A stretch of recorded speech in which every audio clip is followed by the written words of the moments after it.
Acabou? Tá. Então vamos chamar aqui o nosso irmão Cláudio. Vai estar trazendo uma palavra. Nós temos que ter o hábito de vir para a igreja. Você que tem teu smartphone, se você não tem smartphone, com teu papelzinho, com a tua caneta, para aquilo que for pregado, para depois você conferir se o que eu falo, se o que o pastor fala, se o que a gente está falando tem respaldo, ok? Nós temos que ter essa cultura de estar conferindo para que a gente possa crescer, e é conferindo que a gente cresce. Então o irmão Cláudio, ele estuda e ele não tem problema nenhum em passar um conhecimento. Você tem que anotar ali e poder conferir, porque depois, que sermão o irmão Cláudio falou semana passada e você não lembrou, amém? Então vamos orar por ele em nome de Jesus. Vamos nos pôr em pé, por gentileza, estenda tua mão aqui para frente. Vamos pedir a graça de Deus sobre a vida dele, para que o que ele fale possa ser útil ou agradável, possa se cumprir a vontade de Deus. Senhor, aqui está teu filho, Pai, Cláudio, que eu acredito que teve uma semana difícil, porque é uma responsabilidade muito grande. Sei que ele foi atacado demais, muitas coisas talvez deram errado, e, Pai, algumas coisas até fizeram muita força para que ele não pudesse estar ministrando essa palavra, mas ele está aqui. Está aqui como, vou usar um termo até bíblico, Senhor, como trombeta do Senhor, como arauto das tuas boas novas, ó Deus. Então, Pai, coloque, inspire-o e enche-o do teu Espírito, para que ele possa falar, ó Deus, aquilo que o Senhor transmitiu ao Espírito dele para cada um de nós. É o que nós te pedimos, em nome de Jesus. Amém. Graça e paz, amém? Deixa eu me organizar. Eu posso pedir água? Obrigado.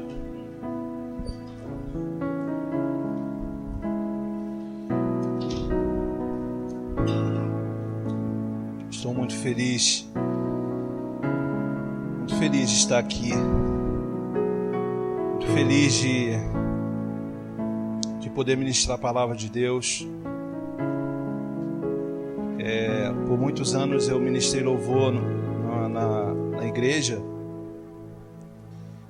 e eu tremia na base quando falavam que eu ia trazer a mensagem. Eu sempre neguei, e desde que eu vim para cá, parece que Deus inverteu as coisas, e aí eu me sinto um jovem, novinho, e eu falo nessa lida aqui.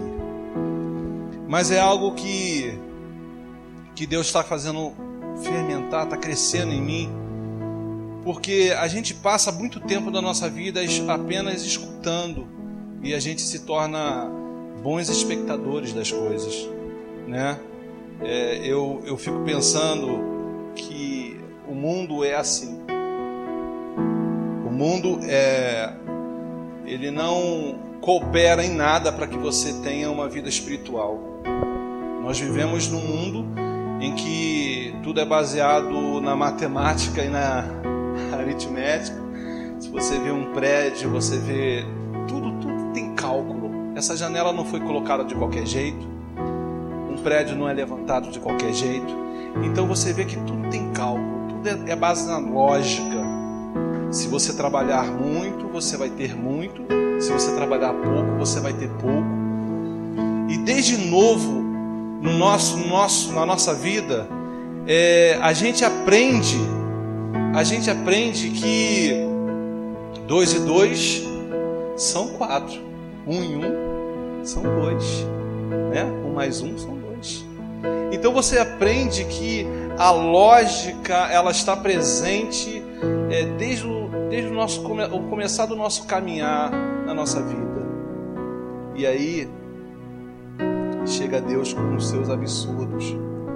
Eu falo que Deus é um Deus de absurdos. É um Deus que ele não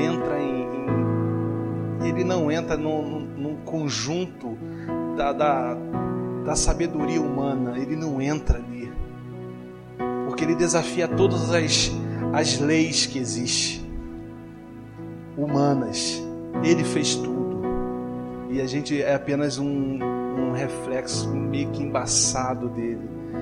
Ele nos deu essa capacidade, mas toda a sabedoria vem dele. Amém?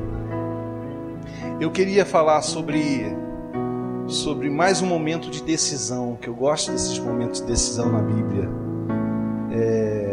Vamos pegar no livro de Números, no capítulo 13.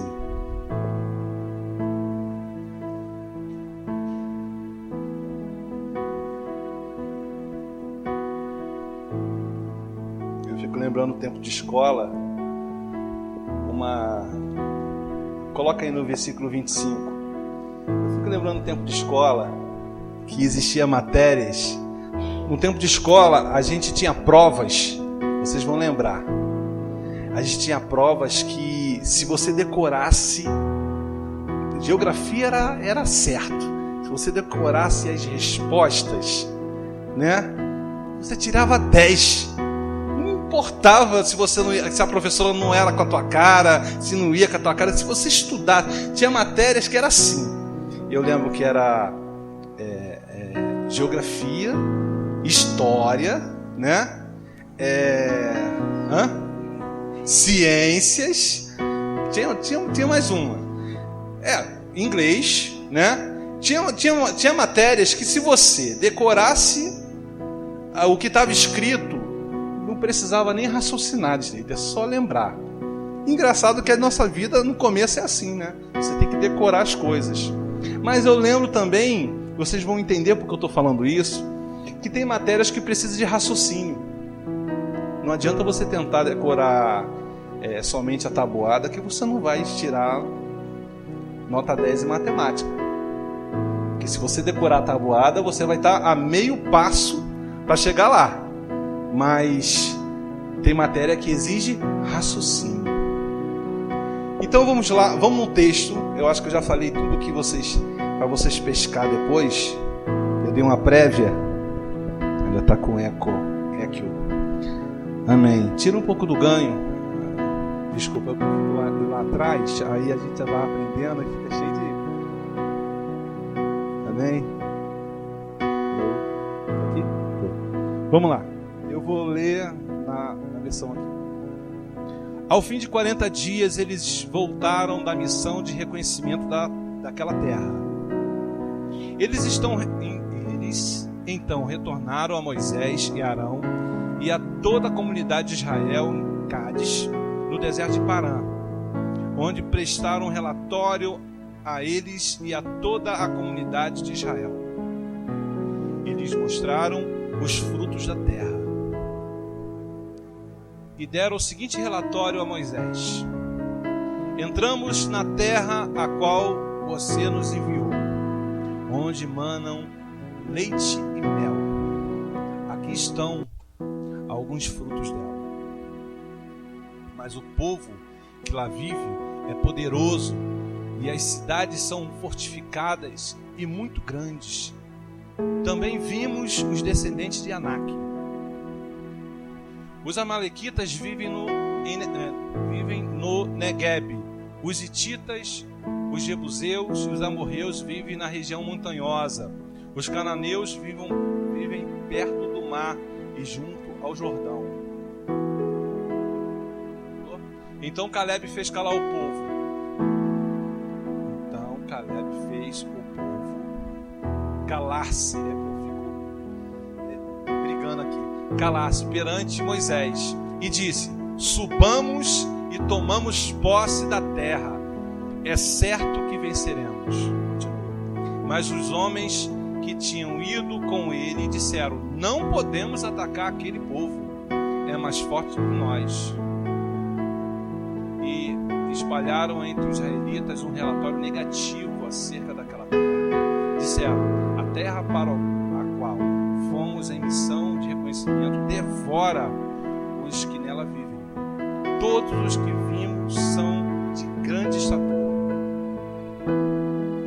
Vimos também os gigantes, os descendentes de Anak, diante de quem parecíamos gafanhoto, a nós e a eles para o próximo. Amém? Glória a Deus. Deus me ajude. Peraí.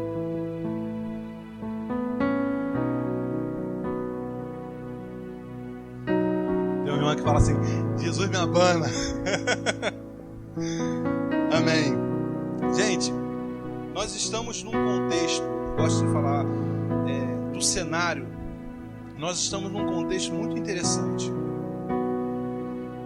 Esse ponto da história é um ponto decisivo dentre tantos outros que o povo de Israel passou. O povo de Israel estava em cativo no Egito. Estava, eu até anotei, acho que 430 anos. Obrigado. Estava 430 anos cativo naquele lugar. Praticamente gerações nasceram e morreram em escravidão. E o Egito, o faraó, ele castigava muito aquele povo. Ele percebeu que o povo estava crescendo demais. Chegou ao ponto de, na época que até que Moisés nasceu, chegou a mandar matar alguns recém-nascidos, aquela coisa toda, e morreu muita gente. Aquele povo era praticamente um escravo de nascença. Porque passaram-se gerações e gerações e Deus, ele percebeu o sofrimento, porque aquele povo era um povo escolhido, era o povo de Deus.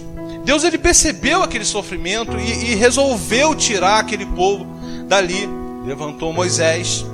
Moisés, quando veio falar com o faraó, isso a gente escuta até nas musiquinhas de criança, o faraó se irou e começou a atribular mais ainda aquelas pessoas que estavam ali, e o povo que estava ali sofreu mais. Ele percebeu, olha, para eles não ficar pensando muito, vão aumentar a carga dele. Se eles carregam uma pedra, bota duas nas costas dele, e começou a perseguir eles mais e mais, e o povo começou a gemer, começou a sofrer mais, e Deus resolveu tirar ele com mão forte. Tirar eles com mão forte. Deus foi forte, Deus foi incisivo naquela luta. Deus, ele falou assim: olha, eu só quero um porta-voz. Ele levantou Moisés e falou: vai lá, porque eu vou libertar esse povo. Fala com o faraó, fala que vai acontecer isso. E quando Moisés chegava lá e falava: olha, Deus está querendo fazer isso, olha, Deus vai castigar. E o faraó não queria. Deus mandou as 10 pragas, evidências nos céus, na terra, de que a mão de Deus era poderosa. Evidências fortes, visíveis, que tanto aquele que crê quanto aquele que não crê, eles percebiam o milagre de Deus. E nisso tudo, aquela geração, ela pôde ver com os olhos dela algo que a gente não viu. A gente, enquanto vivo agora, a gente não viu. Aquela geração, ela percebeu a mão forte de Deus quando tinha aquela nuvem no céu. Imagina o tamanho daquela nuvem.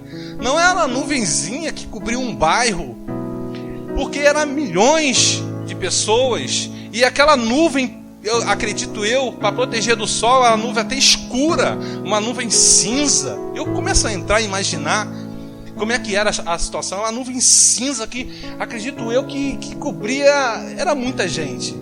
Com certeza as pessoas não andavam como no Japeri, coladinho uma na outra. As pessoas andavam meio que espalhadas, ninguém se encostava muito. Aquela nuvem cobria todo aquele lugar, protegendo do sol. Quando chegava a noite, que vinha aquele frio, aquela coluna de fogo aquecia aquela multidão.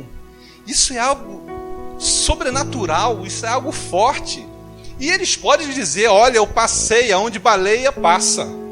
Eu passei no meio do mar, onde ninguém consegue, que tem profundezas que o mergulhador, nem mesmo hoje, consegue ir. A não ser por submarino, alguma coisa assim. Eu passei no meio do mar. Eu olhei, como, a gente não pode falar prédios, porque na época não tinha, mas eu olhei grandes montanhas de água na minha direita e na minha esquerda, e eu passando a seco no meio do mar. Eles podiam falar muita coisa. Só que o problema que eu começo a observar na palavra é que parece que depois de um tempo os milagres já não são mais surpreendentes. Os milagres já não são mais surpreendentes, porque eles são rotineiros. Estou falando da vida deles. Porque como você pode me explicar um povo que viu tantas coisas poderosas Um povo tão ausente de fé. Um povo tão ausente de glorificação a Deus, de louvor a Deus. Um povo que no meio do deserto,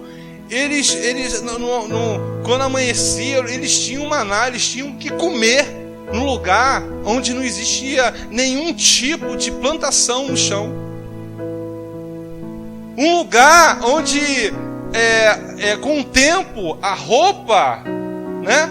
A roupa ia se gastar, mas não se gastava nada. Como você pode me explicar isso tudo? Eu estou falando do perfil, tá? Eu sei que tem coisas que tá para frente, tá para trás. Estou falando do perfil deles. Um povo que poderia ser o povo exemplo, mas não foi o povo exemplo.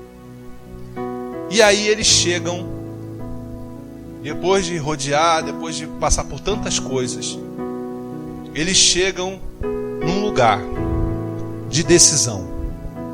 Eles chegam num lugar aonde a terra estava ali. Aquilo que Deus tinha falado estava ali. A promessa estava ali. Moisés, claro, não ia invadir a terra. Moisés, o que ele faz? Ele manda os 12 espias, pega cada um de uma parte, de uma aldeia, né? Tribo, eu falo aldeia, é errado. Tribo, e envia. Eles ficam 40 dias lá. 40 dias para fazer uma sondagem. Ele se esconde, tem uma história ainda sobre o momento que eles estavam lá. Então o que acontece? Quando eles voltam, o povo estava todo mundo, como eu vou falar, ansioso. É agora o momento, é agora a hora em que a gente vai se dar bem, que Deus fez tudo para nós até agora. Deus é tremendo, é agora. Aí chega o povo, olha, a terra é boa, maravilhosa, a terra tem tudo o que a gente precisa, mana, leite e mel, tem coisas maravilhosas lá. Olha, o fruto de lá é tão legal e tão pesado, tão robusto, não tem nenhum agrotóxico, que 2 homens precisaram carregar lá as uvas numa vara, tão pesado que um só eu acho que ia cansar, resolveram dividir. Tu está entrando na história comigo? Você está percebendo o cenário que está? Então um povo está lá, Moisés está lá, cansado de tanto julgar aquele povo chato, né? Toda hora batendo para discutir coisas pequenas, falando no ouvido dele o tempo todo. Ali ele fala assim: ai meu Deus, tá tipo assim, tá na hora de eu falar assim: é agora, Deus deu, vai, me deixa em paz. Ele tá de repente quase pensando isso, mas aí chega eles e fala: olha, muito boa, foi como Deus falou, mas entra mais, né? Então, tipo assim, na nossa vida, as promessas de Deus, você vê lá, olha, aquela casa muito boa. Deus vai me dar aquela casa muito boa, quarto, sala, espaçoso, dá para fazer minha loja embaixo, dá para fazer isso, muito boa. Mas não é fácil. Mas não tá. As pessoas que estão lá são fortes, são pessoas, são marombados, são pessoas de grande estatura. A terra tem um ponto que fala que a terra que parece que devora os habitantes. Ou seja, eles falam: olha, nós vimos gigantes, nós vimos tudo isso. Nós vimos tudo isso. Não podemos entrar. Aí chega Caleb e cala o povo. E fala assim: olha, desçamos e possuamos. Desçamos e possuamos aquela terra. Porque porque ela vai ser nossa. Deus, Ele prometeu pra gente, ela vai ser nossa. O que os 10 fizeram? Começaram e dali eles se espalharam. E foram no grupinho ali, um grupinho ali, um grupinho ali, falando o quê? Olha, não dá não, tá ruim, não dá não, não vai por mim, eu fiquei lá 40 dias, fiquei escondido, eu vi, não dá não. Ele tá falando, ele é louco, maluco, os 2 ali, é maluco, não dá não. E aí o que acontece? Eu tô contando tudo para depois a gente entrar. O que acontece? O povo se atemoriza. Chega um ponto do povo não querer ir. Então a gente começa a ver que há algo errado. Quando a gente olha para essa história, nós vemos um povo que tinha tudo para entrar naquela terra. Nós vemos um povo que tinha tudo para glorificar a Deus e engrandecer a Deus. Porque eles viram Faraó se afogando. Porque eles viram saraiva de fogo. Porque eles viram o anjo da morte passando nos umbrais da porta, passando por cima da casa deles e alcançando o Egito. Chegou um ponto que chegou a ser loucura. O povo não crê em Deus.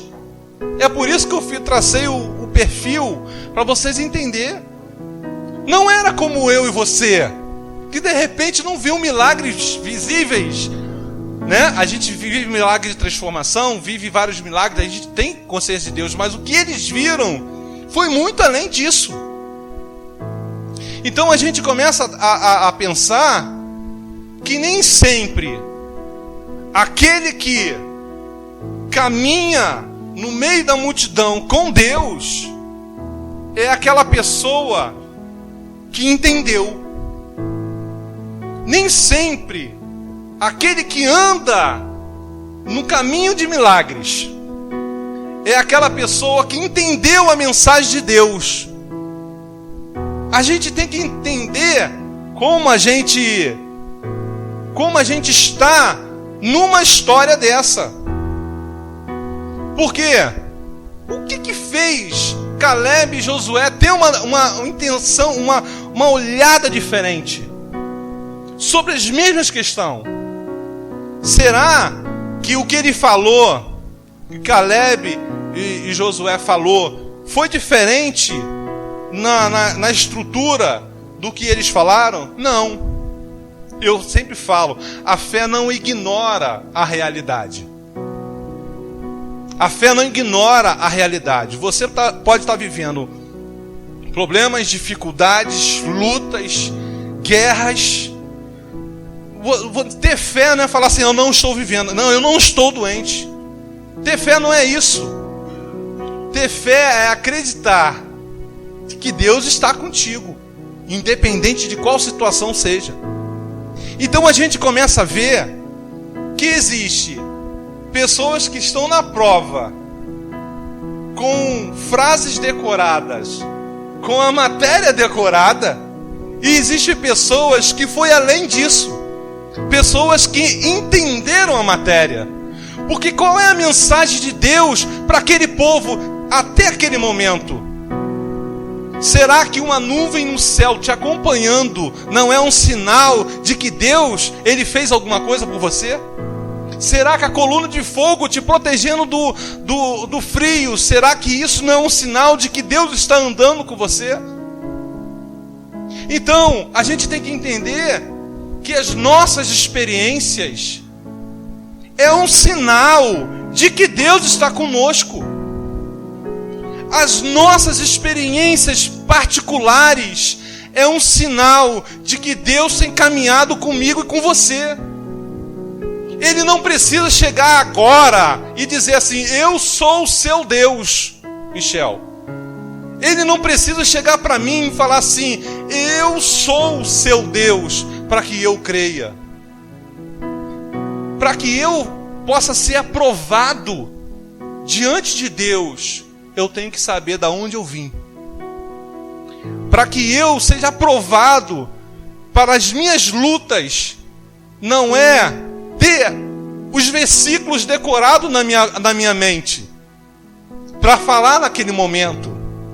Não, é entender quem anda comigo. Tem alguém recebendo aí? Quem anda com você? Quem caminha com você? Eles chegaram a esse ponto de decisão. Josué falou a mesma coisa deles. Agora, quando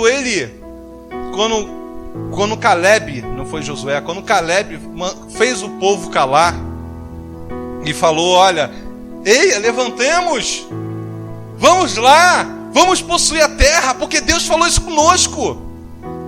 Vamos lá, corre atrás dos teus sonhos, vamos embora. Ele calou o povo para dizer uma mensagem daquilo que ele acreditava. Porque naquele momento, preste atenção, naquele momento, Caleb não estava falando apenas dele. Caleb estava falando dos sonhos que Deus tinha sobre aquela nação. Ele falando, eu creio que Deus um dia falou para mim que a gente ia entrar lá. Então, se eu enfrentei aquilo tudo lá atrás, isso aí não é nada. Pode ser gigante 3 vezes maior. Isso não é nada. Aí o que acontece? Ele falou isso por quê? Porque ele entendeu que era Deus que caminhava com ele. Eu tenho certeza que Deus até aquele momento ele se cansou. Ele chegou a um ponto que ele se cansou, porque até aquele momento ali, Deus fazia tudo. Preste atenção. Para tirar eles de lá, Deus mandou as 10 pragas, correto? Amém? Para fazer tudo aquilo, Ele mandou lá o anjo da morte lá matar os primogênitos, e eles, com medo, né, liberaram riquezas para ele, aquela coisa toda. O Senhor guiou ele com a nuvem, fez um bocado fez muita coisa, até um alimento deu na boquinha deles. Mas chegou um momento que eles chegaram, que eles pararam de frente para a terra, e Moisés mandou lá os espias. Deus, você entende agora que Deus ele mudou a ótica. Deus ele mudou a forma de ensinar. Até agora, Deus ele era o soberano que fazia todas as coisas e dava tudo na mão dele. Mas chegou um momento que pela murmuração do povo e por aquele povo ser tão ruim com ele, Deus falou assim: não, agora tudo bem, dou tudo na sua mão, mas a partir de agora eu vou continuar contigo, mas é você que vai ter que levantar a espada. A partir de agora, não é na mãozinha. A partir de agora, você levanta a espada, eu serei contigo. A partir de agora, eu não vou começar a mandar 10 pragas para tudo quanto é canto, não. Eu não vou ficar abrindo, não. A partir de agora, para conquistar a terra, é você que vai ter que levantar a espada. O que fala isso para mim e para você? Muitas vezes nós estamos esperando milagres. Muitas vezes nós estamos esperando que Deus vá fazer um reboliço na vida, que tudo vai acontecer e que Deus tem todo o poder. Tem todo o poder.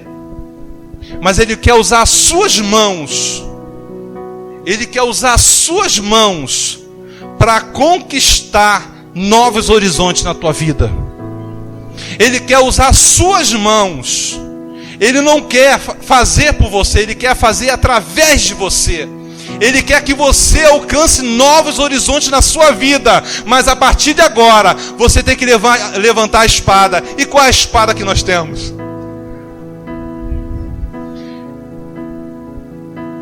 Caleb, ele estava sonhando os sonhos de Deus. Por isso que ele foi aprovado. Ele estava sonhando os sonhos de Deus. Por isso que ele estava sendo aprovado. Aqueles outros espias foram reprovados, porque apenas falaram aquilo que decoraram. Caleb estava sonhando os sonhos de Deus. Tem uma passagem que fala, Deus falando assim, eu bem sei os planos que tenho para vós. Acho que é Jeremias. Planos de paz e não de mal, para vos dar o fim que desejais. Muitas vezes nós deixamos os sonhos de Deus sobre a nossa vida de lado para viver apenas os nossos. Muitas vezes nós deixamos Deus de lado para tentar nós mesmos traçar a nossa vida como vai ser. E deixamos Deus de lado. Então, com essa história, você entende que Deus ele não quer apenas fazer com que você chegue perto da bênção e você ande com seus próprios passos. Deus ele ficou tão irado com aquele povo que ele falou, não, agora não vai, ninguém vai entrar. Não. Ninguém vai entrar. Estou aborrecido, ninguém vai entrar.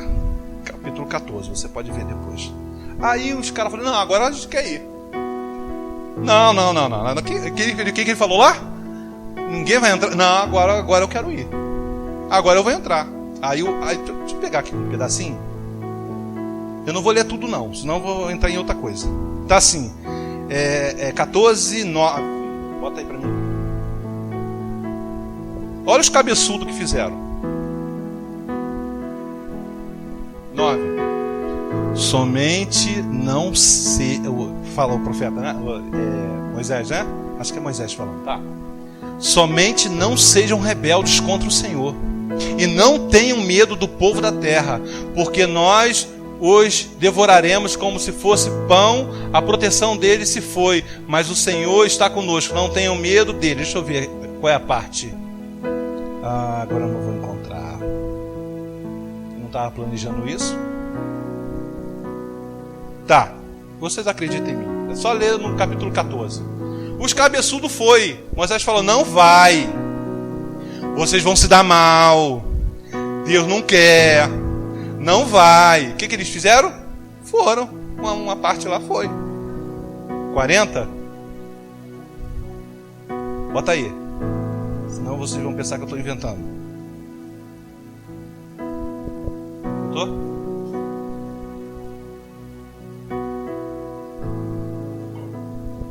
Na madrugada seguinte subiram para o alto da região montanhosa e disseram, subiremos ao lugar que o Senhor prometeu, pois cometemos pecados.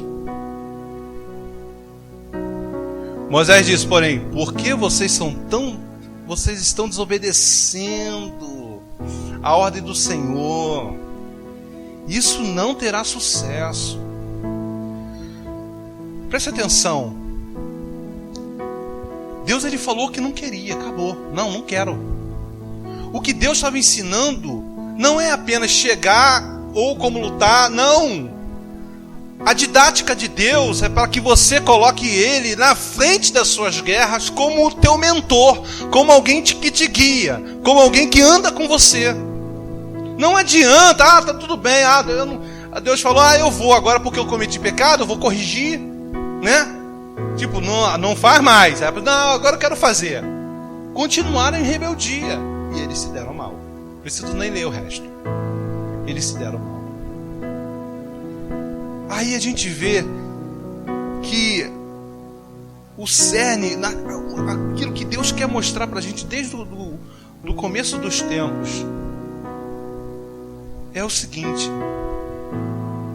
me faz, entende o que eu estou querendo falar para você. Os teus planos, os teus horizontes só serão abertos quando você me colocar na frente dos seus planos. Os teus sonhos só serão liberados com sucesso quando você me colocar na frente dos teus sonhos. A sua vida só será liberada em muitos requisitos quando você sonhar não os seus sonhos, mas os meus sonhos. Está no tempo da gente começar a orar a Deus e pedir, Senhor, o que o Senhor quer de mim? Porque no Salmo 139 fala que ainda que a gente deixa eu ver se eu formular melhor. Antes que a gente fosse formado, nossos ossos, Deus escrevia nossos dias. Deus, Ele planejava sobre eu, sobre você, planejava os seus dias. Deus tem sonhos sobre a tua vida. Amém? Deus tem planos sobre a tua vida. Deus tem novos horizontes, porque Ele quer que você viva liberto. Só que tem gente que quer viver apenas na multidão. Tem que entender o que Deus está querendo falar conosco. Entender a salvação. Pedro, ele era um vacilão. Ele não tinha entendido o que Deus era, o que Jesus era naquele momento. Mas depois que ele entendeu a salvação, a santidade dele, eu sempre repito a mesma coisa, era tão grande, a comunhão dele era tão grande, que até a sombra dele curava. Esse é o sonho, esse é o entendimento que eu quero ter, porque o que faz aquele povo, por qualquer coisa, queria voltar para o Egito. Por qualquer coisa, queria voltar para o Egito. E o que é diferente hoje em dia? Tem gente por qualquer coisa quer voltar para o Egito. O que é o Egito hoje? É o lugar onde Deus não reina. É o lugar onde existe tribulação. É o lugar onde existe dor. É o lugar onde existe correntes. É o lugar que quando você entra é difícil sair. Somente Deus para tirar dali. O que é diferente hoje em questão do Egito? Tem gente que vive com o Egito dentro do coração, caminhando com a multidão de Deus. Mas Deus, Ele fala, eu quero que você seja livre por dentro. Eu quero que a mentalidade de vocês seja, eu entendi o plano de Deus na minha vida. Josué e Caleb, eles entenderam o plano de Deus. A dificuldade estava lá. É claro que estavam lá. Será que, se fosse nós teríamos uma resposta diferente daquele povo que não creu? Eu acho que não. Porque a resposta até mesmo de Josué e Caleb falou a mesma coisa. É verdade.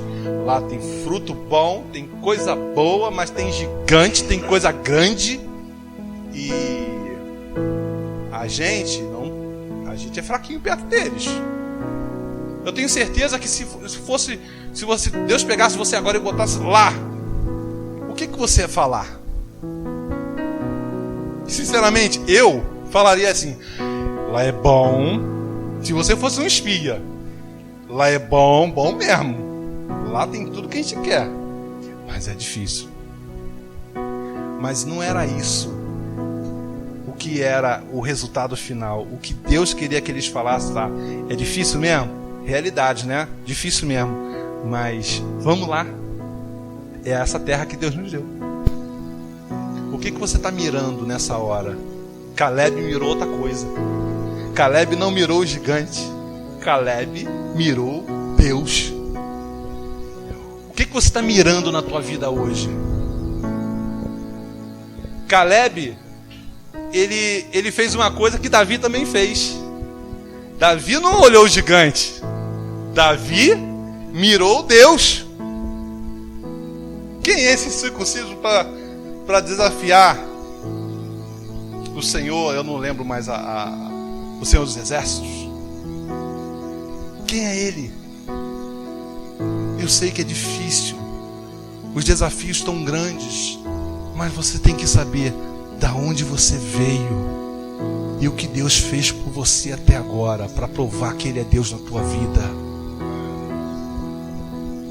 O que Deus fez na tua vida agora? No versículo 11 do capítulo 14,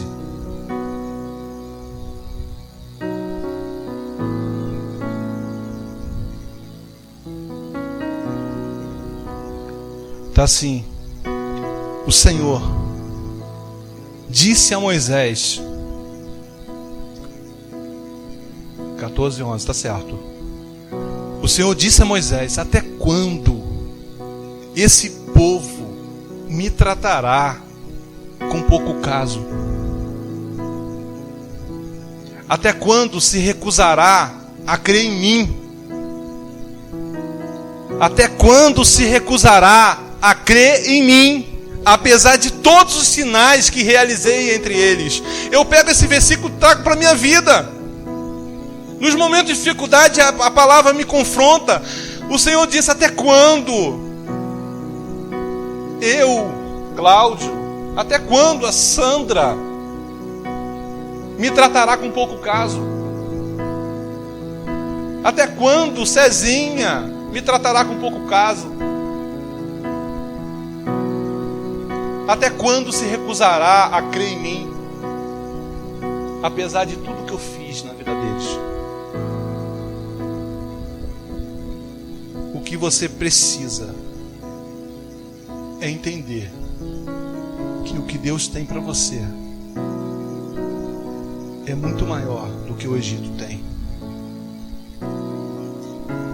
Os nossos horizontes só serão abertos quando eu parar de decorar e quando eu prestar atenção na aplicação de Deus. Quando eu começar a prestar atenção e ter um entendimento que Deus quer que eu tenha. Porque na matemática do mundo, voltando no começo, 1 mais 1 são 2. 5 mais 2 é quanto? 5 mais 2? E na matemática de Deus, quanto é 5 mais 2? É um banquete. É 5.000 pessoas. Na multiplicação, 5 mais 2, 5 pães, 2 peixinhos, era alimento de uma pessoa. Na matemática de Deus, é muito mais. É muito mais. O que Deus é um Deus absurdo. Presta atenção. Ele chega com amor. Eu falei isso sexta-feira passada. O amor de Deus é absurdo. Ele não precisa de mim nem de você. Ele não precisa de você. Esse é o amor verdadeiro. Porque o que a gente mede? Que o amor muitas vezes é porque um precisa do outro. E é por isso que ele chega. Eu até falo assim, na rua, eu falei, não existe sorriso grátis. Tu chega numa loja, alguém está rindo para você, cumprimentando bem, mas por quê? É paga para isso. Não existe sorriso grátis. Aquela simpatia não é porque ela te conhece, não, ela nem te conhece. Tá rindo para você, tudo bom, pode entrar. Falei, tá querendo o meu dinheiro. É isso aí. Não existe sorriso grátis. E no mundo onde a lógica impera, Deus tem uma matemática totalmente doida. Às vezes, as coisas humanas podem chegar perto do resultado de Deus. Alguns resultados, né, aquelas coisas de sucesso, né, que falam aí, até pode chegar. Você lembra de uma situação em que Moisés foi falar com o faraó e o sinal de Deus era Moisés levantar a vara, né, jogar no chão, e a vara se tornava, eu nem li isso, eu estou puxando na mente agora, tornava uma serpente, né? Aí o que acontece? O que os endemoniados, que eu falo assim, os endemoniados chegaram lá, os feiticeiros, todo mundo chegou com a sua varinha, ó, a tua vara é grande, mas olha aqui, eu tenho a minha vara também. Aí jogou também, todo mundo virou, acho que era 10, não lembro mais, acho que eram 10, jogaram lá, Paulinho me ajuda, era 10, né? Vamos lá, não falou nada, os encantadores lá diante a quantidade, aí jogaram lá, vamos botar 10 que é mais fácil, jogou lá, todo mundo virou cobrinha também, né? Aí o faraó, vai vir com esse sinal, aí ó, meus mágicos aqui, todo mundo com cobrinha aí. Aí Deus, tudo bem. Aí a cobra de Moisés comeu todas elas. É possível? Qual é a matemática de Deus? A matemática de Deus é absurda. As coisas de Deus é absurda. Aí Deus fala assim: dá a volta nesse murinho aí 7 vezes. Aí no final dá 7 vezes direto. Aí Quando eu quiser, vou dar o sinal, vocês gritam. Aí vocês gritam e o muro cai.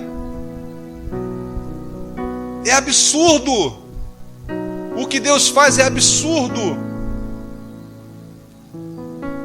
Mas o entendimento é que faz com que a gente chegue perto disso. O entendimento de quem é Deus é o que faz a gente chegar perto do milagre. Está no tempo da gente começar a pedir: Senhor, me ajuda a sonhar os teus sonhos.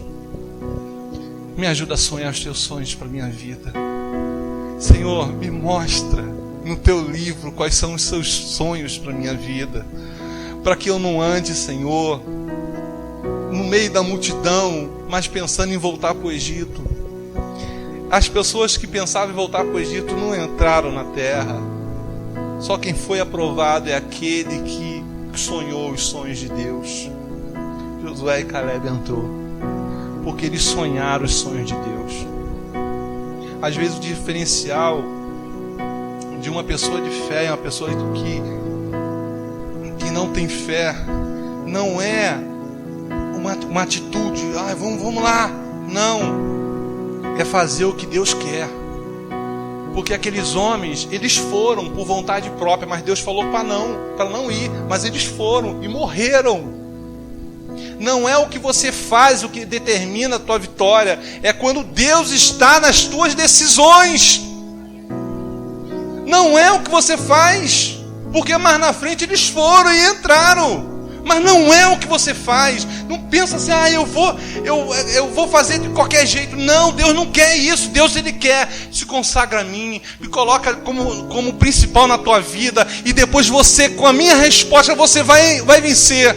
Mas sem a minha resposta não vai. Sem a minha resposta não vai. Está na hora da gente começar a entender aquilo que Deus quer e aquilo que Deus não quer. Porque quando a gente entende a cruz, quando a gente entende o momento de Deus, milagres acontecem na nossa vida. Quando a gente entende a nossa oração, quando a gente entende o que Deus quer da gente e ora da forma que Deus quer, a gente consegue milagre.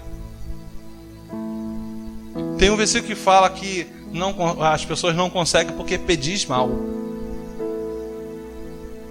Orar e não conseguir porque pedis mal. O que é pedir mal?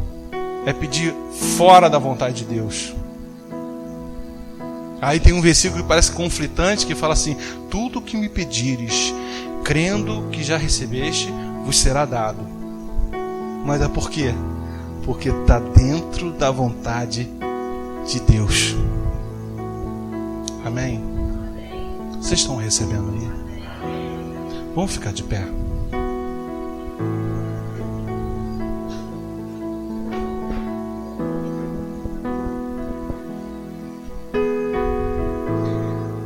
A mensagem hoje, eu acho, ela tem um conteúdo muito forte, mas para quem toma como verdade. Você percebeu que as coisas que eu falei, eu liguei às coisas que eu falei no começo. Vocês perceberam isso? Mas existe uma parte que eu falei que talvez se encaixe em muitos dos nossos momentos. E qual é essa parte? Ser espectadores. Ser pessoas que apenas observam e se alegram com o que está vendo, mas que não querem viver aquilo que está sendo falado, aquilo que está sendo dito. Espectadores. Até onde essa palavra te alcançou?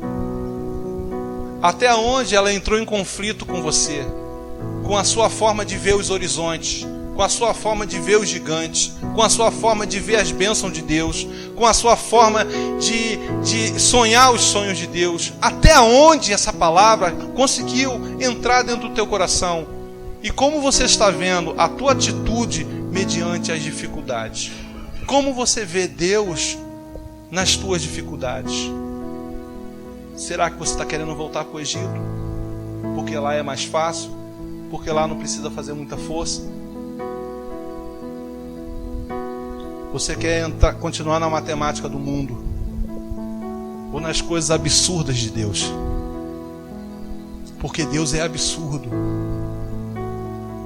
Deus, ele desafia tudo, desafia você. O muro é grande, então dá a volta nele e depois grita. Deus, ele faz isso na nossa vida. Mas ele não falou que você ia levantar a espada e ia sozinho, não. Ele não quer que você vá sozinho. Porque se você for enfrentar seus problemas sozinho, sabe o que vai acontecer? Você vai morrer.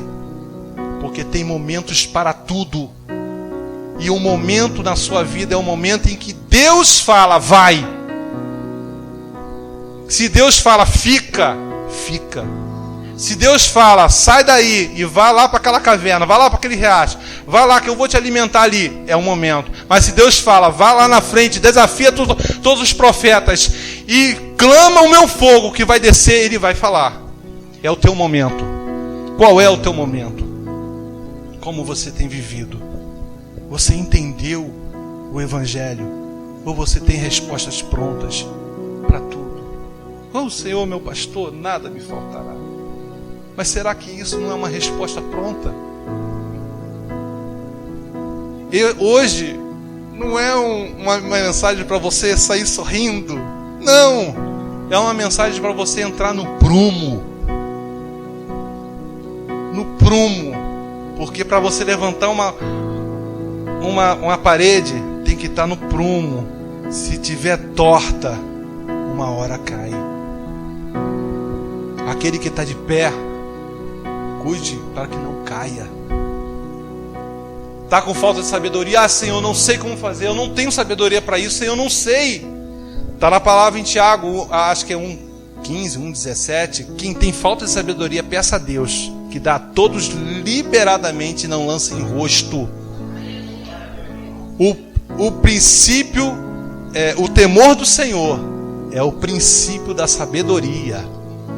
Se existiu, essa palavra entrou em você e teve temor no teu coração, já é o início de algo grande sobre a tua vida. Alguém recebe isso? Amém? Eu queria chamar o Ministério de Louvor.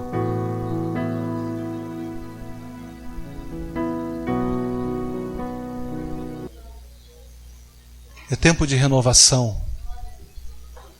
É tempo de mudança. É tempo de falar, Senhor, eu acho que eu não estou sonhando os teus sonhos. Eu acho que eu não estou sonhando aquilo que o Senhor quer que eu sonhe. Cria em mim um coração puro e renova em mim um espírito inabalável. Cria em mim. É essa base que a gente tem que ter. Eu vim de lá, Senhor, eu não tenho condição, mas me ajuda a viver uma verdade que não é produzida pela letra, mas pelo Espírito Santo de Deus. Fecha seus olhos. Desliga as luzes de baixo ali. Desliga as luzes de baixo. Deixa só adorar isso. Amém? Descerá sobre ti. Feche seus olhos. Se você quiser clamar a Deus, se você quiser orar a Deus, se você quiser falar baixinho com Deus, ore. É um tempo de concerto. Eu não vou te chamar aqui na frente. É algo tão particular, é algo tão forte, mas que o Espírito Santo possa descer sobre você nessa noite. Que o Espírito Santo possa envolver os teus sonhos, porque Ele faz com que você tenha sonhos diferentes. Os sonhos de Deus podem repousar sobre a tua vida.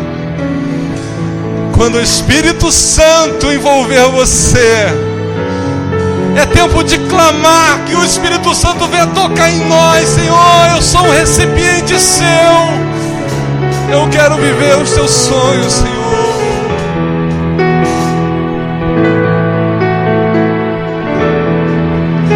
Descerá sobre ti o Espírito Santo,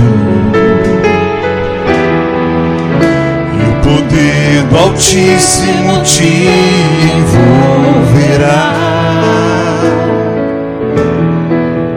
Descerá sobre ti o Espírito Santo,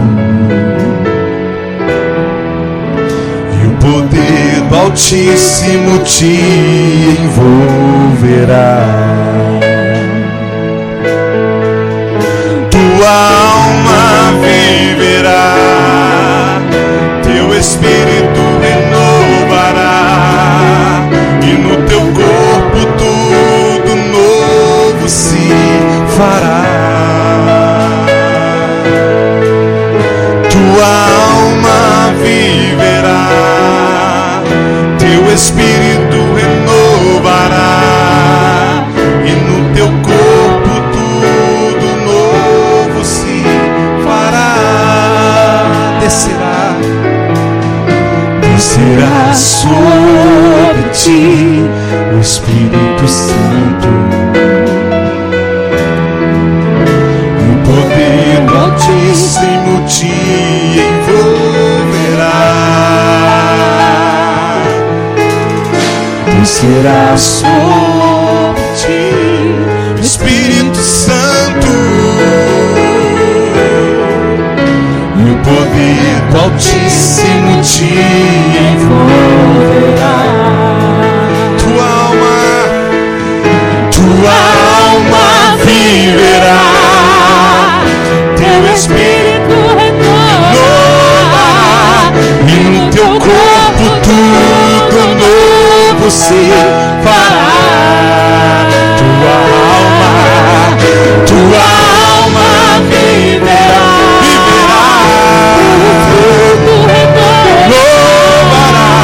e no teu corpo tudo novo se fará.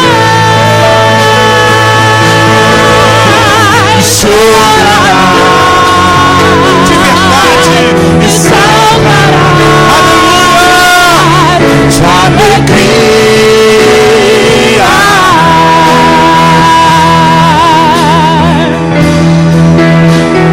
Vem Espírito Santo me guiar. Vem Espírito Santo restaurar. Vem Espírito Santo visitar.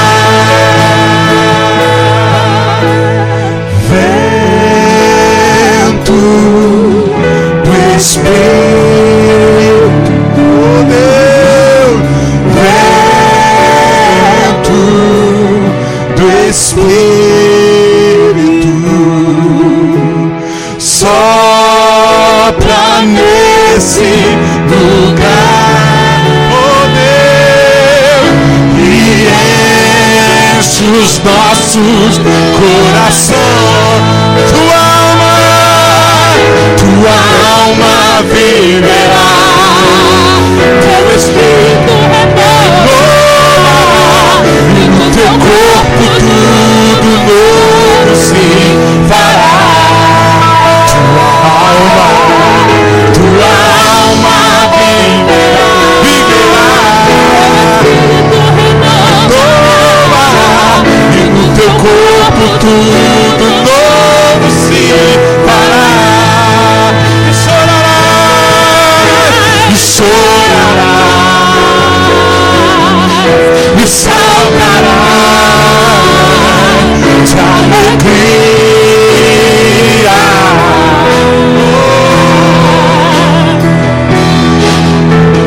Vem Espírito Santo me guiar.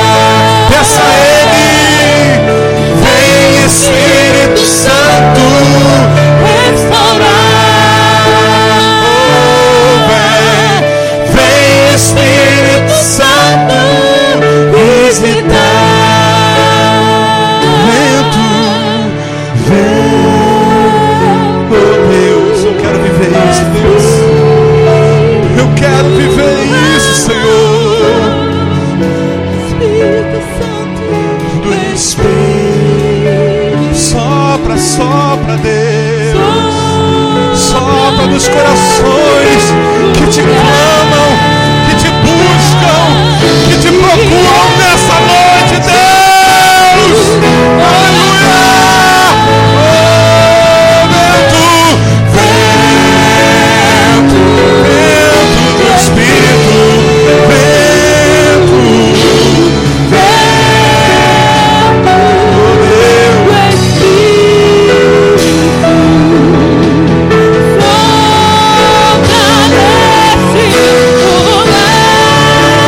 Deus pode. Deus pode te alcançar. Deus te alcançou nessa noite. Deus alcançou a tua vida nessa noite. Porque o que Ele quer que você entenda. O que Ele quer que você entenda. Você pode enfrentar aqueles gigantes. Eles não são mais fortes como antes. Você pode ter um novo horizonte na tua vida, na tua família, no teu negócio, na sua salvação. Você pode ter novos horizontes na sua casa, no seu casamento. Eu não estou vendendo um peixe que é mentira. Eu sei em quem tem crido. Eu sei em quem eu tenho crido. E Deus quer que você entenda em quem você tem crido. Ele quer que você entenda isso. Ele não é Deus de brincadeira. E Ele fala: agindo eu, quem impedirá? Agindo eu, quem pode impedir? A minha ação sobre a tua vida, sobre a tua casa, quem pode impedir? Agindo eu, quem impedirá?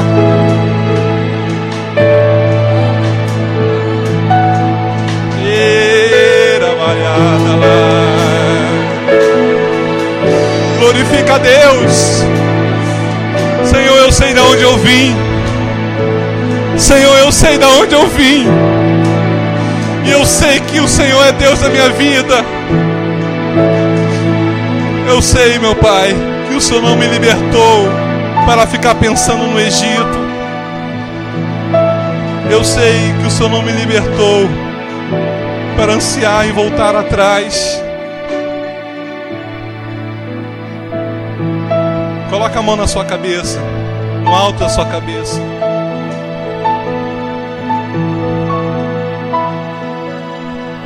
Deus, Ele mudou a didática com aquele povo. Ele falou: a partir de agora, eu não vou dar na tua mão. A partir de agora, eu quero que a sua mão alcance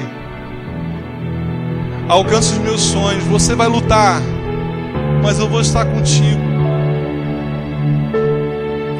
Senhor, em nome do Senhor Jesus, eu creio, Senhor, que a tua unção está nesse lugar. Eu creio que o teu agir está nesse lugar. Senhor, o Senhor escolheu as nossas mãos para levantar a espada e para enfrentar os nossos inimigos. Mas principalmente o Senhor quer que nós usamos a espada, Senhor, com a ação do teu Espírito, Senhor, com a tua vontade alinhada a ela. Portanto, Deus, em nome do Senhor Jesus, alcança, Senhor, o nosso padrão de pensamento nessa hora. Que o teu Espírito use as nossas mãos, Senhor. Que a pessoa possa nesse momento sentir o calor, meu Pai, vindo, meu Pai, dessas mãos.